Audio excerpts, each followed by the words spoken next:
They're all the same, these cop shows. Guy kills somebody and gets his buddies to help cover it up, but then the cops turn the heat on. And eventually, one of them cracks and spills his guts. That's what's different about the resurrection of Jesus. The people that were with him say after 3 days, he got up, walked around with them, talked with them, ate with them, and then went up to heaven. And they say they saw it with their own eyes. Strange story, and I can't think of why they would have made it up. But if they had, one of them would have eventually cracked and spilled his guts. But they didn't. Not one. Take the guys who wrote the story down in the Bible. There's Matthew. He was killed with a sword in Ethiopia. And Mark, he was dragged behind horses through the streets of Alexandria until dead. Luke, hanged. And John, his testimony got him thrown in a vat of boiling oil. But he survived and kept on preaching. The Apostle Paul, in prison for years.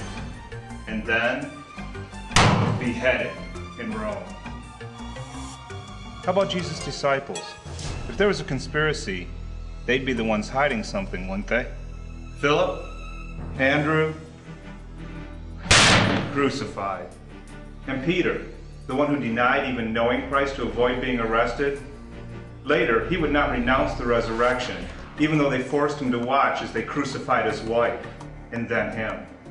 James, Matthias, beheaded. Bartholomew, whipped to death. Thaddeus, they silenced him with arrows. James, son of Alphaeus, tradition says he was stoned to death. Doubting Thomas, he was killed with a spear. Simon the Zealot, tradition says he was cut in half in Persia for his faith. That's it, all of them. Did they choose to die to protect a lie? And what did they get out of it? Rich? Famous? They knew that it would probably get them killed, and that's just what it did. You want to believe that it's just a story?